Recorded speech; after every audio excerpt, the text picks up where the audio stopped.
Welcome back. You're watching The Agenda. Now, the Department of Mineral Resources recently published the Draft Mining Charter for public comments. This comes after a process of 8 weeks of intensive engagements with stakeholders, including mining communities and social partners. Some of the feedback the department received included allegations of double granting of licenses, allegations of improper application of Section 54 of the Mine Health and Safety Act, and backlogs in the issuing of licenses. The period to receive public comments closes on the 27th of July 2018. To talk to us more, we're joined by Mineral Resources Minister, Minister Gwede Mantashe. Welcome to The Agenda. Thank you very much, Des. Minister, you have been hailed as an effective minister in terms of being able to bring the process to conclusion swiftly and within the allotted time. What did it take? I don't know the effectiveness, but what I know is that we took a decision that will engage everybody aggressively. We visited 11 major mining areas, talked to people, spent a day, closed the hall, start at 9, finish at 6, depending on the area we're in. And we got feedback from everybody. We talked to the chamber, we talked to the unions, and therefore we sent this draft and said, we're giving you another 30 days to comment on it. And that's what we're doing. This is not a new arena for you as a former unionist. You've dealt with mining issues extensively. Did anything new come up? Many things new came up, you see, because the first thing is that was a culture shock, because I used to sit on the other side, throw stones on everybody. Now I must pull players together. When one throws stones, I say, don't throw too many stones, listen carefully. That is a new role, which is quite challenging, but I am excited to be back in mining. I enjoy it. You have to balance the need to satisfy mining communities and an industry that's said to be depleting. How do you balance that? Now, actually, mining and communities must coexist. If they don't, we're going to see chaos, as we see in some areas when people protest, burn tires, and do that. That's the chaos that is not necessary for mining to benefit both communities and the workers. Our view is that workers and communities must benefit in the process. Transformation is about benefiting everybody from the mining companies. But to do that, they must be operational. Once we finish the charter, we want to bring back policy and regulatory certainty to the mining industry. Then mining companies must be back into the business of mining, and that's what they do best. But as you know, we have been here before, where processes were nearly at completion and never really got to fruition. How can you assure the public or the mining community that this process will be brought to completion and will be implemented? And I can tell you that on the 7th and 8th, we'll have a mini summit on the charter where we bring stakeholders together, talk under one roof. 7th and 8th of July? Of July, yes. In the middle of the consultation process, so that we get direct feedback as well as we go. Then, at the close of the comment period, which will be going alongside the assessment, social impact assessment by monitoring the evaluation of government, at the end of that 30 days, we'll take it to cabinet and will be gazetted and will work. So in your consultation process, did you meet communities such as the Amadiba Crisis Committee who publicly had concerns about these processes? Let me tell you what we did. Because, you know, if you can try to go to every mining community, you will never finish, actually. You can work on for 2 years, you'll never finish. Really, Minister? Because mines, the Eastern Cape alone has 400 quarries and mines. Let alone Rustenburg, let alone Limpopo. That means you'll spend every day... But they are organized to some extent. Let me tell you what we did. Let me tell you what we did. We said, we are going to be in Rustenburg. Organizations must come to Rustenburg. And then we cover that area. We go to Lipalale. We say communities in that area must come there. We go to Beggarsford. We say communities go there. We go to 11 of them. And everybody was there, including our friend Makua. You see, when we started, they were all over us, but they were in all the 11 meetings, raised their issues, tabled what they call a people's charter. We engaged everybody. So to what extent are you feeling that you'll be able to meet their demands? No, we're not talking about demand and offers here. We're talking about developing an instrument of transformation, which is not an event. It's not like wages where you negotiate, you get an increase, inflation eats it, and you go back next year. We're developing an instrument of transformation. And what we're saying is that transformation must mean ownership, control, management, and it must also mean benefit to communities and to workers. That's why one of the issues you see that in that charter is that there must be a free carry 5% for community and workers on day one. Minister, why have these issues taken so long to work out in the South African economy, the South African politic, the South African mining community? It's because they are covered in class contradictions and class contestation. Workers want to get a share, employers want to protect the interests of the shareholder, communities they think that is their mine, everything must go to them. Those are class contradiction and class contestation. And therefore, they delay engagement unless you understand the dynamics. And they're really taking quite a while.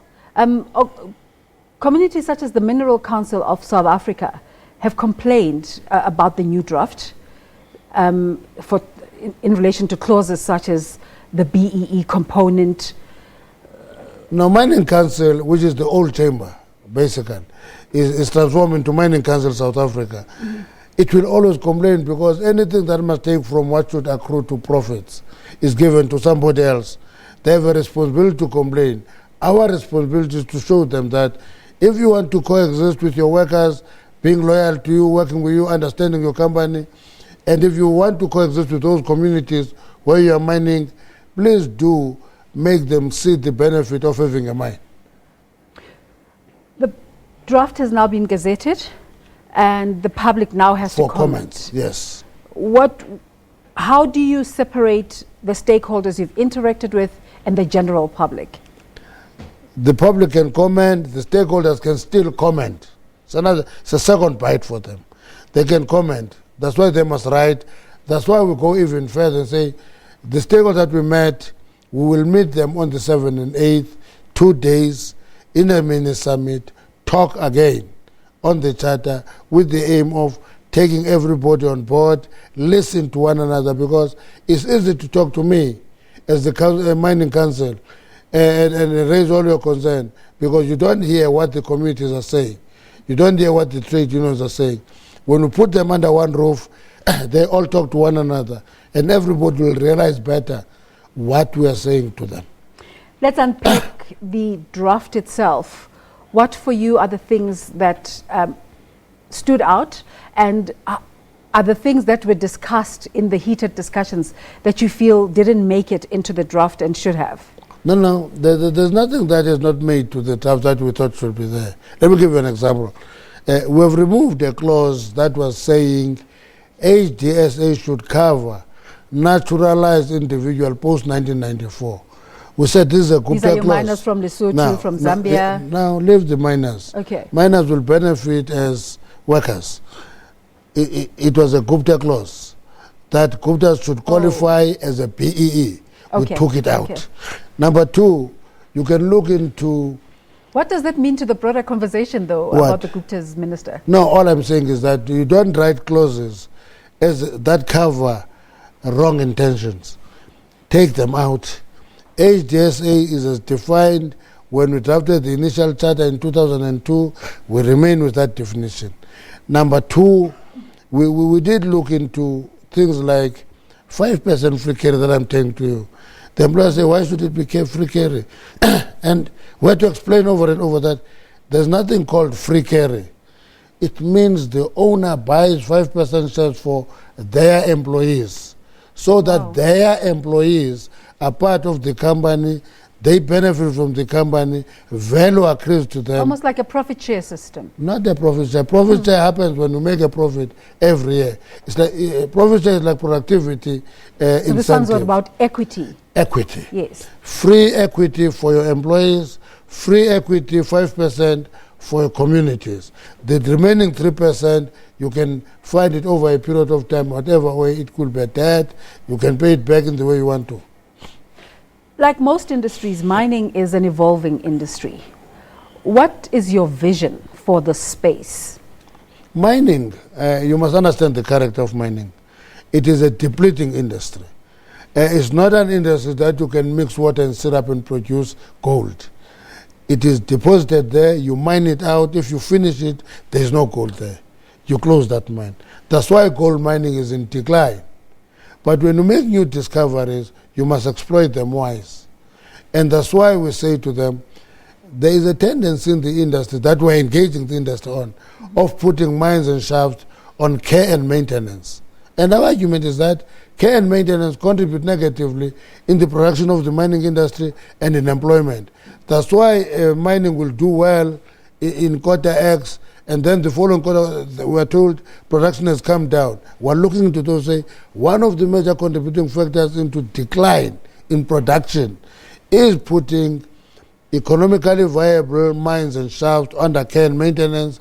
If you can run them, give them to somebody else who can run them. Minister, what you're talking about speaks directly into the conversation that we've been having in the past few weeks, the escalating number of deaths in mines. What are your thoughts on this development? Again, health and safety. It's a very serious matter. It has always been a serious matter. The thing that many people who do not trace the history take it for granted. You know, in 1985, there was a strike in West Riffontein when workers refused to enter dangerous work and they were fired. The whole workforce went on strike. There was a mass dismissal.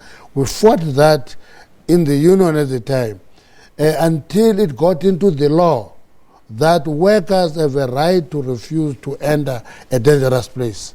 Now, if the place is dangerous, workers have a basic right in the law to refuse entering that area. What happens? They'll always be victimized. Yes. No, they will not be victimized. They're covered by law. It requires just good unions to protect them and use the law. That's all it wants. Now, number two, mine health and safety, yes, it is a technical issue, but it is also a mindset issue. Let me give you an example. I went to Kloof last week where there was 5 workers died in an unused area, died out of heat, and I said it is reckless to allow workers to get into an unused work without ventilating it and without checking levels of methane. It's very risky. We took a risk about those workers. One, management was reckless. The safety steward was there. But how do they account Let me tell you. A safety steward, when they entered there, turned around and said, this is too hot. He left with 2 workers. And the rest were left to die. All 3 of them are alive. Those who didn't use the right to refuse to enter a dangerous work ended up dying. Recklessness of management, workers become victims. But Minister, you know this is easier said than done. When people are at the mercy of employers and they need to fend for their families. I have been an employee for many years. Mm-hmm. I'm still an employee now. That's why I must not offend President Ramaphosa. I can be fired anytime. But it doesn't mean you put your life at risk out of fear. And one of the issues raised with Sibanye is that your top management must be scrutinized. There are those types who are rough there, who kick the backside of workers. This behavior reflects fear. We must deal with that. And those are the issues that we must deal with. By the way, mining fatalities were coming down for the last 10 years. I must also say that there was a spike in 2017. We are worried about the trend in 2018. Minister, as it happens with television, we are time-tied. But as we complete the conversation, what can our viewers take away from this process? What did you take away from it from the beginning up to where you are now? What they should take away is that we're serious about transformation. Industry cannot remain the same. The employers must appreciate that they have a role to play and a responsibility to be partners in transforming the industry. Black South Africans cannot be spectators in the accumulation of wealth in their country. They must benefit, they must accumulate their wealth, and they must be there. Actually, I suggested to some of the big companies in the industry, I said, can I collect the names of black companies that Miners. are operating in mining. This colleague of ours in mining said, yes, I asked him, can we publish that list? He said, no, we'll have to consult first because it can be Because there are career different limiting. issues there as well. No, because what we want In terms to do, of fronting and because what we want to do, want to publish those mines so that people must move away from this thing of saying nothing is happening. They must say, we've gone this far, quantify the ground we've covered and say we need to accelerate in these areas. Are you working on specific timeframes in terms of when you hope the draft will become an act? The draft will be gazetted, it will be post end of July because it will have to go to cabinet. Once it is approved by cabinet, then I can gazette it. We have you here for the draft mining charter, but we can't let you go without talking about machinations within the African National Congress. My organization, yes. Yes. What are your thoughts about the recently concluded NEC meeting? It was a good NEC meeting. We discussed issues, we dealt with them, we confronted them, and it was a special NEC meeting, focusing mainly on the provinces. We are making progress. There are issues coming out of the provinces. Yeah. The KwaZulu-Natal conference not taking place, having to be aborted. Actually, that was the least of a problem in the NEC because it has been... So take the country into your confidence. What are the issues and how is the ANC? Now, the ANC is looking as if it is in a chaos. I was telling one professor that in your textbook, you have not developed theory on a concept of coordination, where you coordinate within a chaos. It's a very specialized skill. You can only acquire it from politics, and that's what we're dealing with. I realize I am not going to get a straight answer from you on this one, but thank you so much for making the time to come through, Mr. Gwede Mantashe. Thank you. He is the Minister in the Mineral Resources Department. Let's take a break. We'll be back in a moment.